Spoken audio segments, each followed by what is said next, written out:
I can remember vividly when we came here. I was about 3 years old, and my dad had come here to find work. We lived in East Texas, and there wasn't any real work that a man would be proud to do in East Texas. So he had an aunt that lived here. We called her Aunt Mary.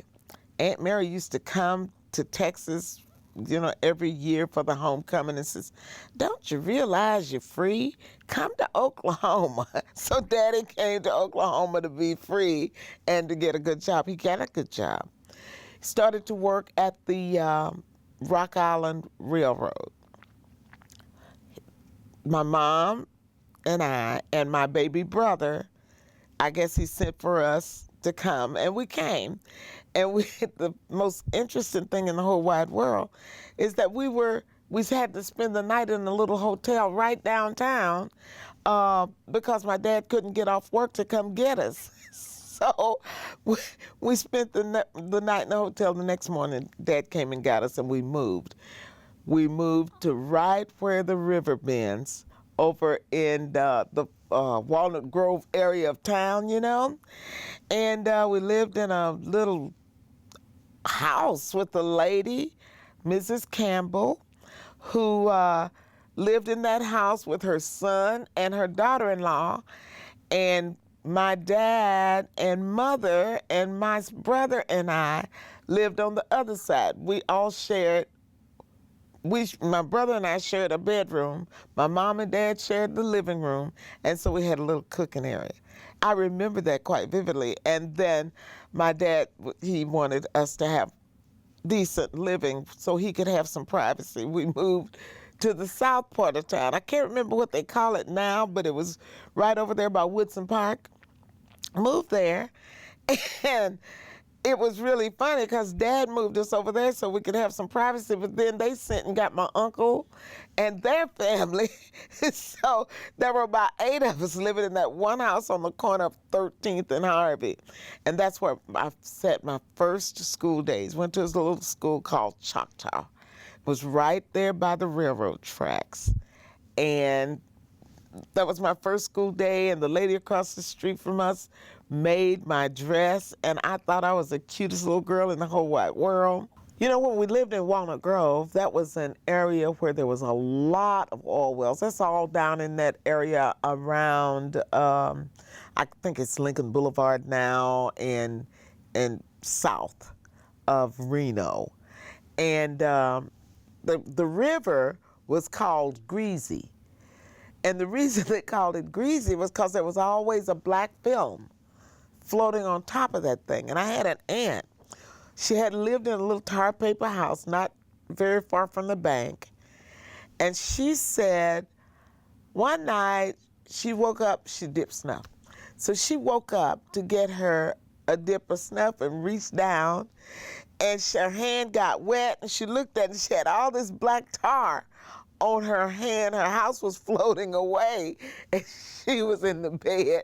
And so those are some of the funny things that happened when we grew up down there. I remember one time my mother let me go to the grocery store with my cousin, who also lived in Walnut Grove. Well, she didn't know that my cousin was going to meet her boyfriend. And she got us, and there was a little store down there on Reno. And she left me and my little toddler brother at the grocery store while she went someplace with her boyfriend. My mother, had a fit. I was having a ball. I was having a ball because I was just, 4 or 5 years old. And the man gave us candy, and we ate candy and sat out there on the bench in front of the store, and it started getting dark. I heard my mother screaming coming down the street. So those are just funny things that of course weren't funny at that time, but looking back, growing up in Oklahoma City has been an adventure for me. And then Dad saved up enough money and bought us a house. And we moved to the Edwards Addition area. You know, we put that area on the National Historic Registry of Places because it was built by, for, and with African Americans, the first community in Oklahoma City full with new houses that that was there. So we grew up there. And at that time, we thought we were living so large. We had a 2-bedroom house and a kitchen and a living room. And Dad worked at the railroad station, you know, and he could get freight damaged goods. So we got a little television about this big.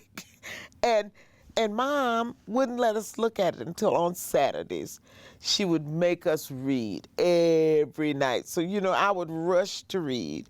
Fortunately, I might add, she made us read. And we, on Saturdays, we could get up and look at Hopalong Cassidy, and we could see, what's that wrestling show where Gorgeous George and all of those folks were doing their thing. And then Danny Williams had a show, and then we had this cowboy, can't think of his name right now.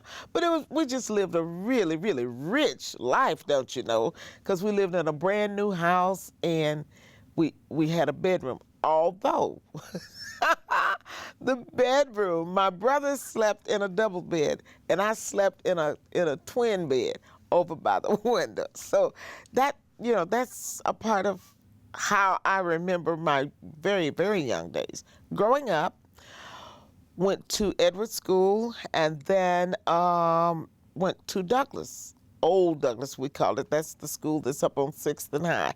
I understand that they're going to be doing some renovation and that bit for that, and I'm so happy they're going to keep it.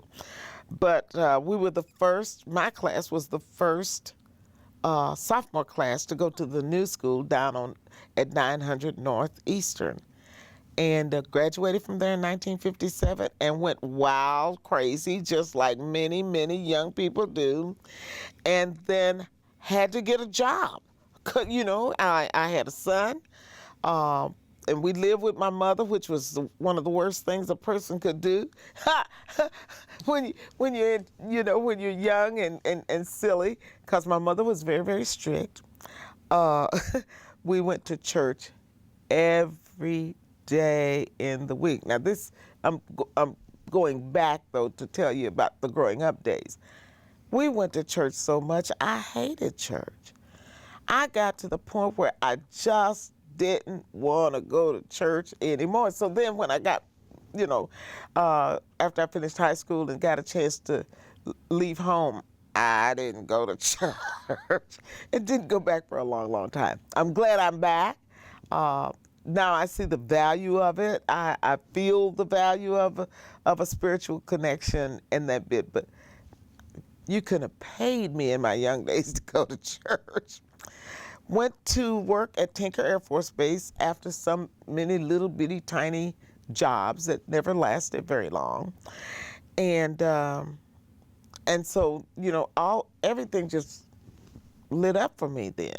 I think I probably need to go back, but just before I went to work at Tinker, it was very, very difficult for a person, African-American person, to get a job, a decent job back in those days. And so just the year before I finished high school, we had a neighbor named Mr. McCauley. Mr. McCauley was the maitre d' at, I guess that's what they call him, head sky, whatever they called them back in those days. I don't know what they call them today. But anyway, he ran the bellhops in that profession. One day, he got left without an elevator.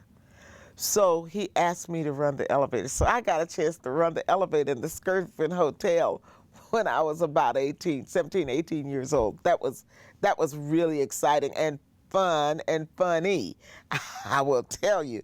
And prior to that, you know, going to church, I had to pass through 2nd Street. They call it the Deep Deuce now. That I couldn't wait to grow up because that's where everything was. At that time, we had the Air Force Base out here at Tinker. We had the Army base at Fort Sill. And then right down here at Norman, we had a naval station.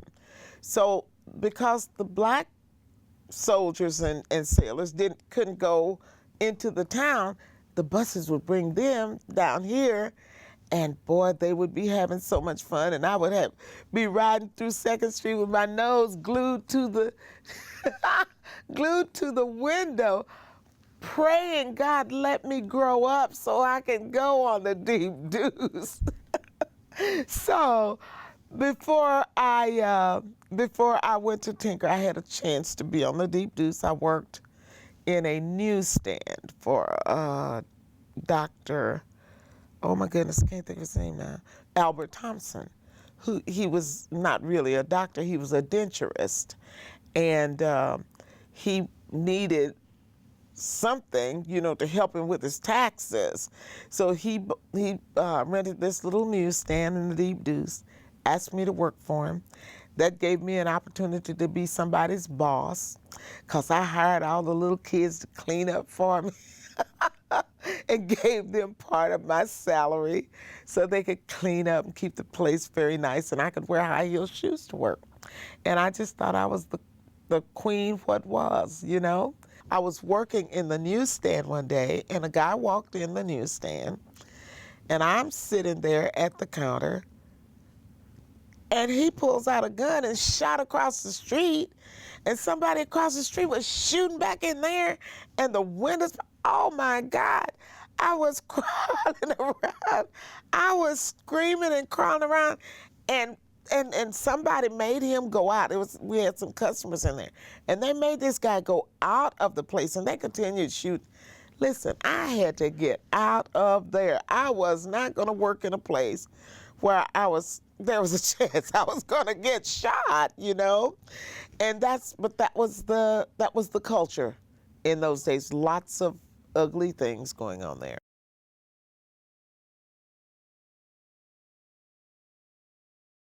Walnut Street was a line of kind of a line of demarcation, if you will. Blacks, unless they were coming to work across Walnut, they couldn't cross that street at night because anything could have happened to them. And of course, they'd be excused away. Some guys thought that was a rite of passage to beat up a black guy if they crossed that street, And so those were the things that weren't happy times for me, knowing that happened and knowing that people could dare to have fun on the misery of other people. It was quite frustrating to me. And then, when we had the sit-in movements, I didn't do that. Mrs. Looper had Clara Looper had an orientation for us that wanted to march, and I thought I wanted to march. And we got there, and she was telling us, whatever you do, don't look left or right, just look straight ahead. Whatever they do to you, just keep walking. And I said then, I'm going home, because I can't keep walking, and I'm not going to take that. And I left, so I didn't get a chance to march. I probably would have been smarter to do it, but I didn't do that.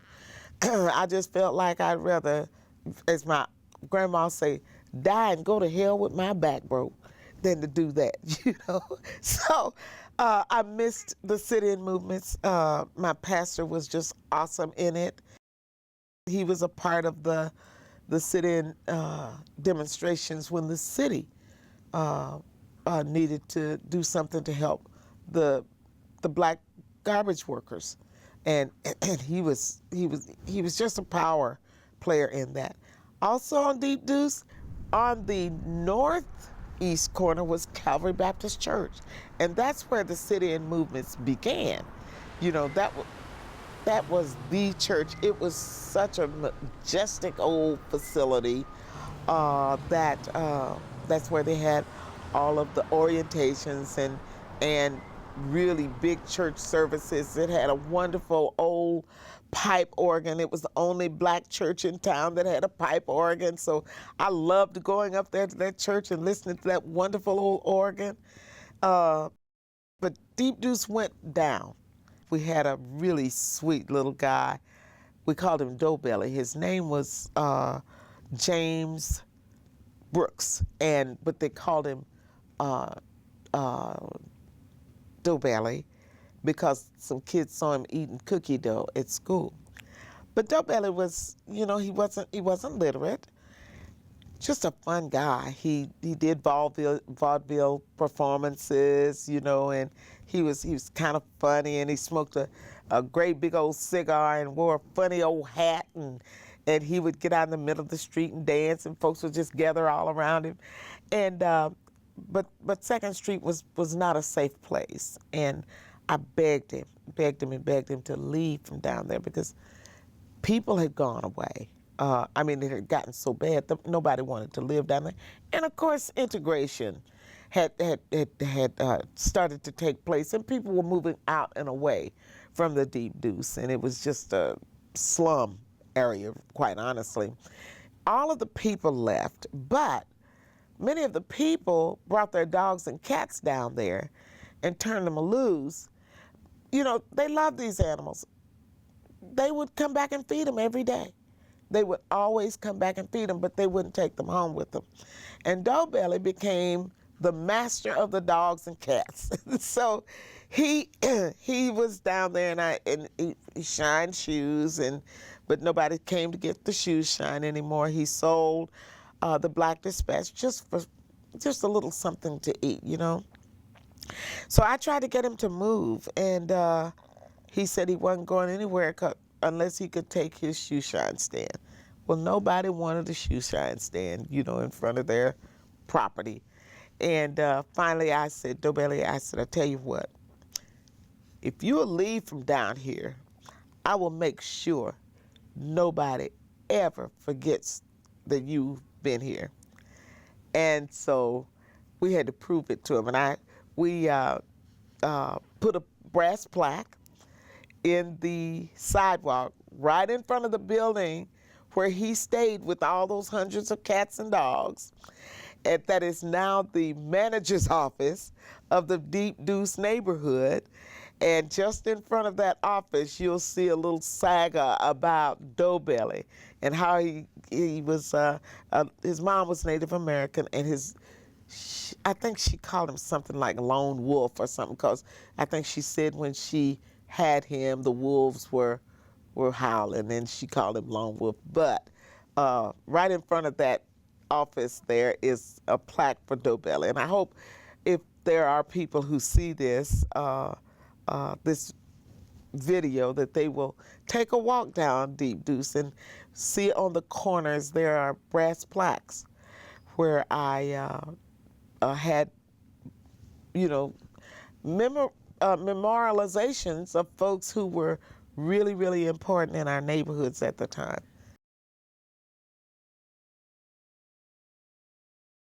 Eventually got a job at Tinker. When I went, I was hired on a temporary assignment, quite honestly. It was a 90-day assignment, but I decided that I needed to do that, get my feet in the door, and maybe I could go on. And it didn't seem like I was going to get a job before the 90 days was up. I was the first African-American woman in the building where they stored hazardous chemicals. And tell you, I went to work, I didn't know any difference, I'd be out there laughing and talking with the guys, and they'd be telling little dirty jokes, and I'd tell them too, and we'd just be laughing.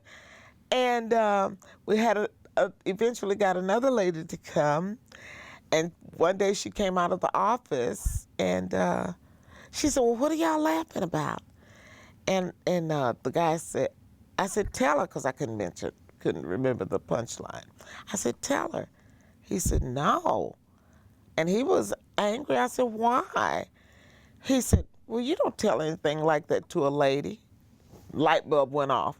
I'm a lady, and I'm out there, grappling with the guys, telling these really ugly jokes and everything. So I stopped it, and the lady and I became very good friends because we were both women.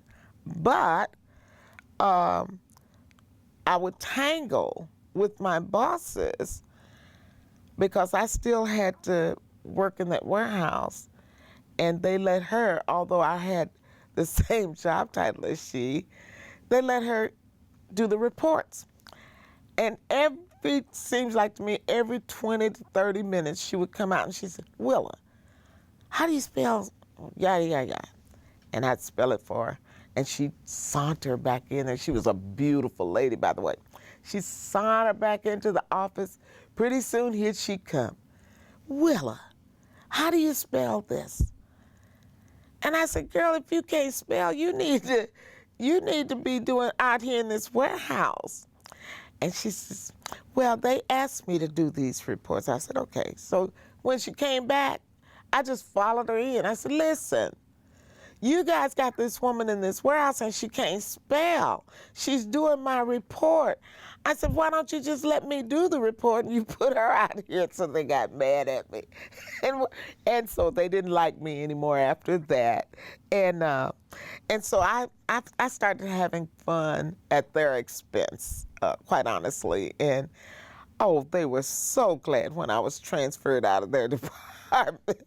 They really were. And everybody would call me Sugar because that's what I called everybody, And one day a guy walked by and said, Sugar, said, are you going to be here some date they were planning a picnic? And I said, no, I'm not going to be here because my time's going to be up. He said, your time's going to be up? And I said, yeah. He said, you don't have to leave from here. I said, well, they just told me I can't be here beyond that day. He said, come on, get in my car. He took me over to personnel and told a lady, put her on career conditional. And it was as simple as that. And I left the warehouse, went to personnel, left personnel, went to running the social recreation department, which was just a real jewel for me. Because I liked the arts in that bit, and they gave me an opportunity to impart what I liked. On the poor airmen, bless their hearts, I made them dress up and come to dinner theaters, and I'd have the symphony out there to perform for the people in the warehouse. It was fun. And folks didn't like the fact that I was doing that, but I won a worldwide award for it. So, I just had a really good time, left there and went into the social actions office, which was kind of a quasi-EEO program. And they tried to drive me crazy, so I left. Left and did volunteer work, served several years on the YWCA.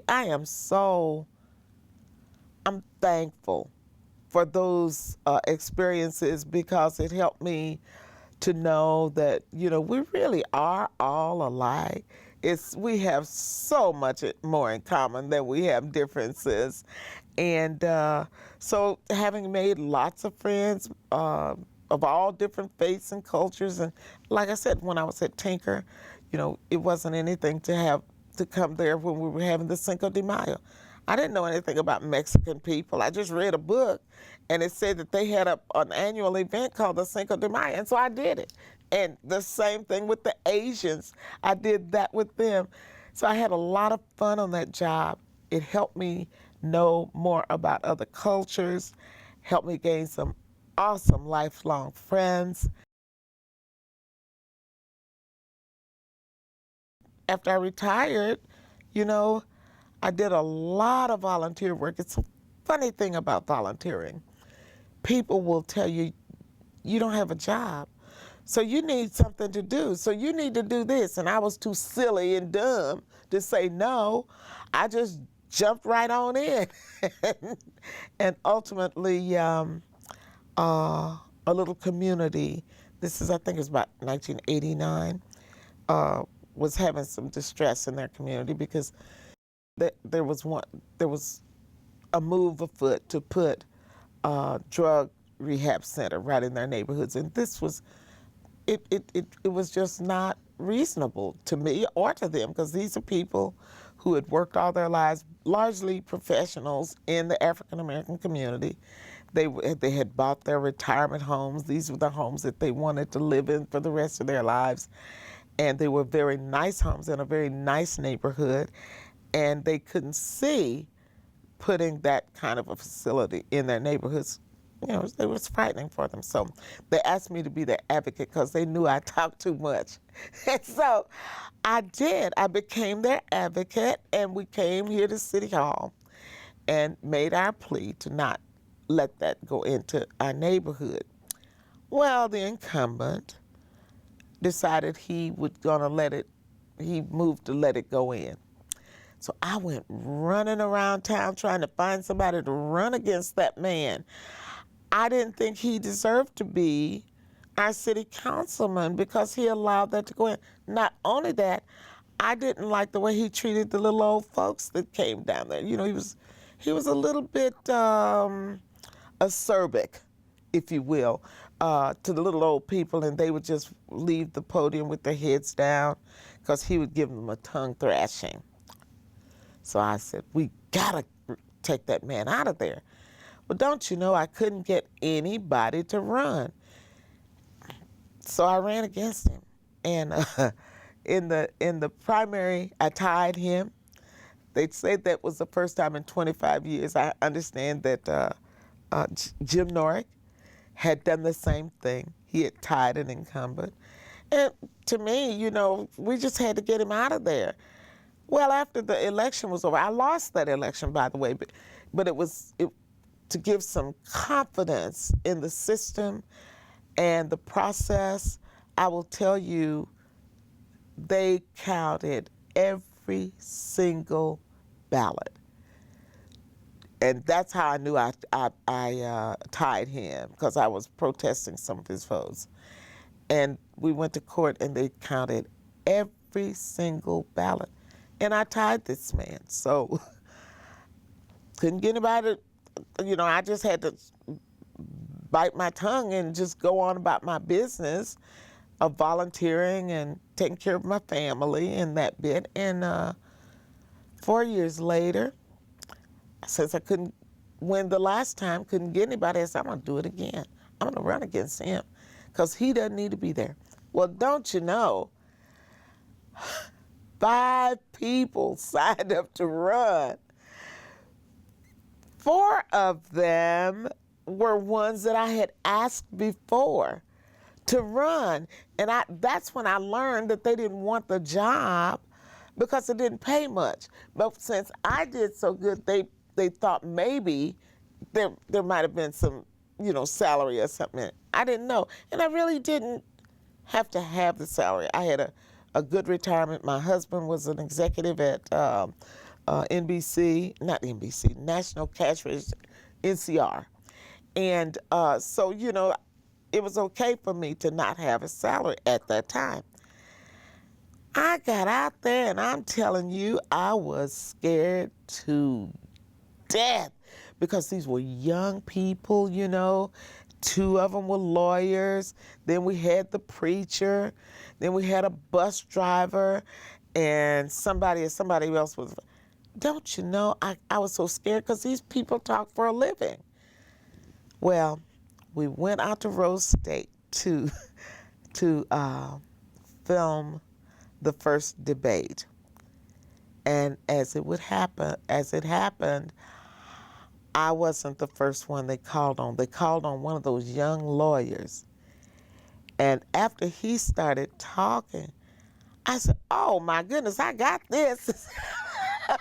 So I had a ball debating those guys. I won that election, I tell you, and it was just a lot of fun. And I was on the city council for about 14 and a half years. Some of the best years of my life because I saw the area that I lived in, which had been much maligned, I will tell you. You know, there wasn't anything really going on in our neighborhood. you'd see somebody out filling a pothole every once in a while, but nothing major. And the thoroughfares, the commercial areas were just going to pot. And it used to be a very thriving area of town that led you right up to the governor's mansion.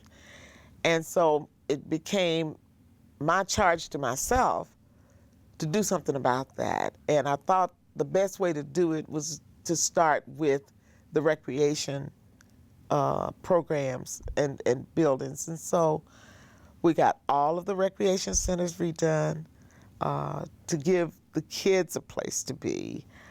And then, we got a beautiful park out there by the I-35 and Northeast 10th Streets, one of the most beautiful parks in the city, I might add.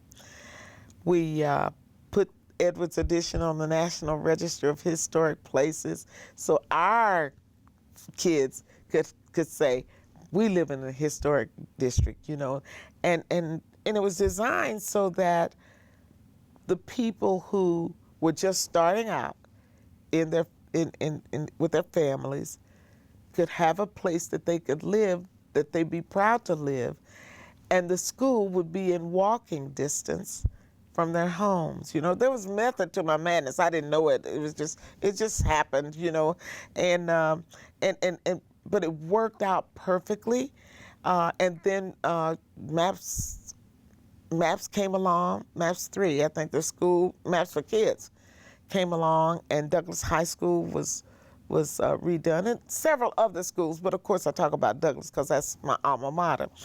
And we got Douglas done, and then there were some homes, really nice, beautiful,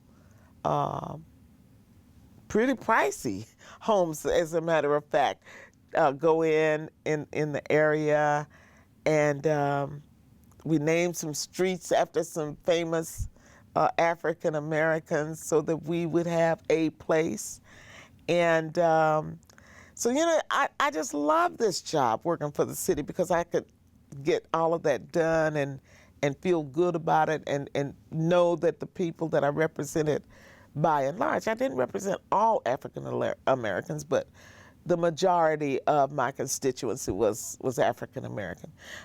I also helped make Mr. Park a historic place to live in, and that was another area that was just going down fast.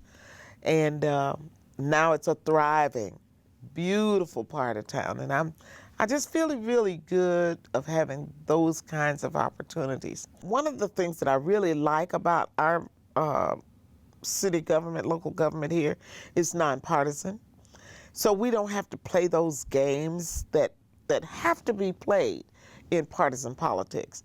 We've got a city manager who is the best city manager in the world, and I've touted him all over the country, as well as our staff and our council. I was on the board of directors for the National League of Cities, and I pushed our professionals there. I pushed the MAPS program there, and as a result of that, people have come from all over the country wanting to see how we did this. And I have to simply say cohesion, because where we were, we couldn't go anywhere but up. We simply couldn't go any lower than where we were. And people finally, the light bulb went off in their heads when we started talking about the maps. Well, moving down the road, Jim Roth, one of my very best friends, one of the smartest people I've ever met, was the county commissioner and was appointed to the Corporation Commission by Governor Henry. And I had said I was never going to run for city council. I really wasn't, because by that time I had gotten divorced and I didn't have that executive pay in there, and I was going to have to get a job, and I didn't want two jobs, because if I was going to do the city council job, I wanted to devote all of my energies to that. And I saw that I wasn't going to be able to do that anymore, and so I said, well, I'm just not going to run anymore because we were only making, what, $1,200 a year at that time. And so I couldn't live on that. And one of my friends called me and talked to me about running for the county commission. And I said no. I didn't know they had a salary. I didn't know anything. Just like I never knew anything. I just did stuff, you know? So he did. He talked me into running for the county commission seat. I did.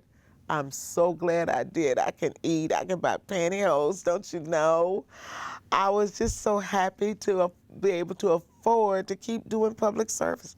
I love public service. So that's where I am now. I'm having a good time doing things that are positive for the community and my constituency. And I dare say it has been a joy for me to be where I am.